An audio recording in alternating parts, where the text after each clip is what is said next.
Good morning. എല്ലാവർക്കും നല്ലൊരു ദിവസം ആശംസിക്കുന്നു.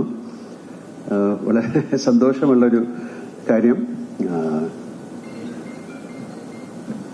ഞാൻ എൻ്റെ കാര്യം ഓർക്കുകയാണ്. ഞാൻ ആദ്യമായിട്ട് സിനിമയിൽ അഭിനയിക്കാൻ വന്നതും എത്ര വർഷം, 48 വർഷം മുമ്പാണ്. പക്ഷെ അന്നൊന്നും ഇങ്ങനത്തെ കാര്യമൊന്നുമില്ല. അഭിനയിക്കാൻ വന്നു, അഭിനയിച്ചു, അടുത്ത സിനിമയായി. പിന്നെ മഞ്ഞയിൽ വിരിഞ്ഞ പൂക്കളിൽ ഒരു ഓഡീഷന് പോയി. അപ്പൊ അത്തരം കാര്യങ്ങളൊക്കെ ആലോചിക്കാൻ ഞാൻ ഒരിക്കൽ പോലും വിചാരിച്ചില്ല എൻ്റെ കുട്ടികൾ സിനിമയിൽ അഭിനയിക്കുമെന്ന്. കാര്യം അവർക്ക് അവരുടേതായിട്ടുള്ള ഒരു പ്രൈവസി ഉണ്ട്, അവരുടേതായിട്ടുള്ള പിന്നെ നിശ്ചയങ്ങളുണ്ട്. അതിനെല്ലാം സമ്മതിച്ച ഒരാളാണ് ഞാനും ശുചിയും. വളരെ കാലത്തിന് ശേഷം അപ്പു ഒരു സിനിമയിൽ അഭിനയിക്കാൻ വേണ്ടി തോന്നി. ഞാൻ 6ാം ക്ലാസ്സിൽ പഠിച്ചുകൊണ്ടിരുന്നപ്പോഴാണ് ബെസ്റ്റ് ആക്ടറാകുന്നത്. അതുപോലെ തന്നെയാണ് അപ്പുവും 6ാം ക്ലാസ്സിൽ പഠിച്ചുകൊണ്ടിരിക്കുമ്പോഴാണ് ബെസ്റ്റ് ആക്ടറാകുന്നത്. 10ാം ക്ലാസ്സിൽ പഠിക്കുന്ന സമയത്ത് ബെസ്റ്റ് ആക്ടറായി. അതുപോലെ അപ്പുവും 10ാം ക്ലാസ്സിൽ പഠിക്കുന്ന സമയത്ത് ബെസ്റ്റ് ആക്ടറായി. മായ ആ സ്കൂളിൽ ഒരുപാട് നാടകങ്ങളിൽ അഭിനയിച്ചു, ബെസ്റ്റ് ആക്ട്രസ് ഒക്കെ കിട്ടിയിട്ടുണ്ട്. അപ്പം ഇത് എങ്ങനെയാണ്, ഞാനും ഒരു സിനിമയിൽ അഭിനയിക്കാനോ അങ്ങനെ നടനാകണോ എന്നൊക്കെ ആഗ്രഹിച്ച ഒരാളല്ല. അതൊരു കാലത്തിന്റെ നിശ്ചയം പോലെ സിനിമയിൽ വന്നു. എന്നെ എന്റെ കൂടെയുള്ളത് ഇവിടെ ഇരിക്കുന്ന നിങ്ങളൊക്കെ തന്നെയാണ്, ഇരിക്കുന്ന ആൾക്കാർ തന്നെയാണ് ഒരു സിനിമ നടനാക്കിയതും ഇത്ര നാൾ കൊണ്ട് നടന്നതും. 48 ഇയേഴ്സായി.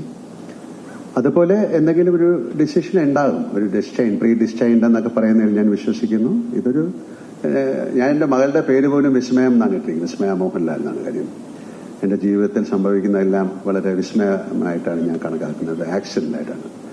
മായയ്ക്കും അതുപോലെ പെട്ടെന്ന് കുട്ടി ഒരുപാട് കാര്യങ്ങൾ പഠിച്ചാണ്. അപ്പം ഒരു സിനിമയിൽ അഭിനയിക്കണം എന്നൊരാഗ്രഹം പറഞ്ഞു. അപ്പം അഭിനയിക്കണം എന്നാഗ്രഹം പറഞ്ഞാൽ നമുക്ക് അതിനുള്ള എല്ലാ സൗകര്യങ്ങളും ഉണ്ട്. സിനിമയിൽ അഭിനയിക്കുക എന്ന് പറയുന്നത് അത്ര എളുപ്പമുള്ള കാര്യമല്ല.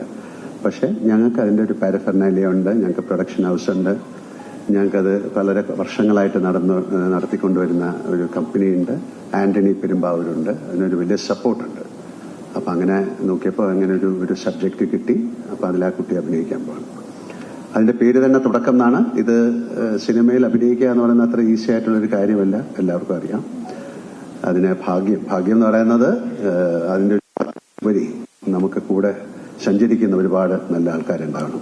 നല്ലതെന്ന് പറയുന്നത് മോശം എന്നുള്ള രീതിയിലല്ല, നമ്മളെ സപ്പോർട്ട് ചെയ്യാൻ. എന്റെ കാര്യം, എനിക്ക് ഒരുപാട് ആൾക്കാരുണ്ടായിരുന്നു, എന്റെ കോ-സ്റ്റാർസ്, എന്റെ കൊളീഗ്സ്, എന്റെ ഡയറക്ടേഴ്സ്, എന്റെ സ്ക്രിപ്റ്റ് റൈറ്റേഴ്സ്, എന്നെ ചേർത്ത് പിടിച്ച് മുന്നോട്ട് നയിക്കുന്നവർ, എന്റെ വീഴ്ചയിലും ഒക്കെ എന്നെ സപ്പോർട്ട് ചെയ്യുന്ന ആൾക്കാർ. അങ്ങനെ ഒരു വലിയ ഒരു കോൺഗ്രസ്, ഒരു സംഘത്തിന്റെ കൂടെ സഞ്ചരിക്കുമ്പോഴാണ്. അല്ലാതെ തനിച്ച് നമുക്ക് ഒന്നും നേടാൻ സാധിക്കില്ല. സിനിമയിൽ പോലും എത്ര നല്ല അഭിനേതാവാണെങ്കിലും അയാൾക്കൊരു പ്ലാറ്റ്ഫോം കിട്ടണം, നല്ല സബ്ജക്റ്റുകൾ കിട്ടണം, നല്ല കൊളീഗ്സ്, കൂടെ അഭിനയിക്കുന്ന ആൾക്കാർ നന്നാകണം. അപ്പൊ അത്തരത്തിൽ ആ കുട്ടിക്ക് ഒരു ഭാഗ്യം ഉണ്ടാകട്ടെ എന്ന് ഞാൻ പ്രാർത്ഥിക്കുന്നു. അതുപോലെ തന്നെയാണ് അപ്പുവിന്റെ ഒരു സിനിമ ഇന്ന് റിലീസാകാണ്. അപ്പൊ ഇത് വളരെ ആക്ഷനിലായിട്ട് സംഭവിച്ചൊരു കാര്യമാണ്. അപ്പൊ രണ്ടുപേർക്കും, ഒരു അച്ഛൻ എന്ന നിലയിലും ഒരു ആക്ടർ എന്നുള്ള നിലയിലും ഈ ഫ്രറ്റേണിറ്റിയുടെ പേരിലും ഞാൻ അവരെ രണ്ടുപേരെയും ആശംസിക്കുന്നു, അഭിനന്ദിക്കുന്നു സ്നേഹപൂർവ്വം. പിന്നെ തീർച്ചയായിട്ടും ആന്റണിയുടെ കാര്യം എടുത്ത് പറയാം. ആന്റണിയുടെ വലിയൊരു ആഗ്രഹമായിരുന്നു അപ്പുവും മായയും സിനിമയിൽ വരണമെന്ന്. അപ്പം ഞാൻ പറഞ്ഞു അതൊക്കെ അവരുടെ ഇഷ്ടമാണ്. ഞാൻ ഒരാളെ പിന്നെ സിനിമയിൽ കൊണ്ടുവന്ന് എനിക്ക് ചെയ്യാവുന്ന ഒരുപാട് ലിമിറ്റേഷൻസ് ഉണ്ട്.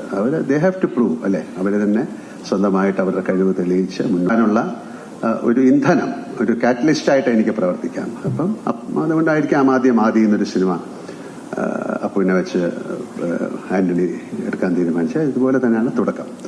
എന്തായാലും വളരെ സന്തോഷം ഇവിടെ വന്നെത്തിയ എല്ലാവർക്കും എന്റെ ഹൃദയത്തിന്റെ ഭാഷയിൽ ഞാൻ നന്ദി പറയുന്നു. ഞാൻ ഒരാളെയും കൂടെ ഈ സ്റ്റേജിലേക്ക് വിളിക്കാൻ പോവാണ്. ഈ സിനിമയിൽ വളരെ പ്രധാനപ്പെട്ട കഥാപാത്രം ചെയ്യുന്ന ഒരാളാണ്. മറ്റാരുമല്ല, ആന്റണിയുടെ മകനാണ്. മോനെ കം. അദ്ദേഹം അവിടെ ഒളിച്ചിരിക്കുകയാണ്. അപ്പൊ ഇതൊരു കുടുംബ ചിത്രമായിട്ട് മാറി എന്നുള്ളതാണ് ഞാൻ പറയുന്നത്. ഇതും ഒരു വളരെ ആകസ്മികമായിട്ട് സംഭവിച്ച കാര്യമാണ്. പിന്നെ ഇതിലൊരു കഥാപാത്രം ഇത് എഴുതി വന്നപ്പം അതിലൊരു കഥാപാത്രമായിട്ട് ചെയ്യാൻ അദ്ദേഹത്തിന് സാധിക്കുമോ എന്ന് ചോദിച്ചു. വേറെ ഒരു സിനിമയിൽ, കഴിഞ്ഞ സിനിമയിൽ ചെറിയൊരു റോള് അഭിനയിച്ചിട്ടുണ്ട്. മോനിപ്പം ദുബായിലാണ്, അവിടെയാണ്. Is A very good football player, നല്ലൊരു മാർഷ്യൽ ആർട്ട് ഒക്കെ ചെയ്യുന്ന ആളാണ്, ആൻഡ് വെരി നൈസ് പേഴ്സൺ. അപ്പൊ അങ്ങനെ ഒരുപാട് ക്വാളിറ്റീസ് ഉണ്ട്. ഈ ക്വാളിറ്റി ആണോ സിനിമയിലെ അഭിനയം എന്ന് ചോദിച്ചാൽ അതല്ല, ഇതും കൂടെ അതിന് ആഡഡ് അട്രാക്ഷനാണ്. അങ്ങനെ അദ്ദേഹവും വളരെ ഒരു ലീഡ് റോളാണ് ഈ സിനിമയിൽ ചെയ്യുന്നത്. ആന്റണി പറഞ്ഞു, സാറേ ഇത് ആരെ അറിയിക്കണം? നമ്മൾ തീർച്ചയായിട്ടും അറിയിക്കണം, കുറച്ച് കഴിയുമ്പോൾ അറിയുന്നതല്ലേ. പിന്നെ ആന്റണിക്കും അതിന്റെ ഒരു അഭിമാനം ഉണ്ട്.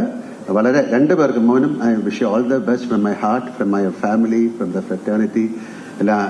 ഈശ്വരന്റെ സഹായം ഉണ്ടാകട്ടെ, ഭാഗ്യം ഉണ്ടാകട്ടെ, നല്ല കൊളീഗ്സ് ഉണ്ടാവട്ടെ, നിങ്ങളുടെ ജീവിതം മനോഹരമായി മുന്നോട്ട് പോകട്ടെ. Thank you so much. ഒരിക്കൽ കൂടി വന്നതിനും അനുഗ്രഹിച്ചതിനും ഒരുപാട് നന്ദി. ആന്റണി 2 വാക്ക് സംസാരിക്കാൻ ഞാൻ വിളിക്കുന്നു.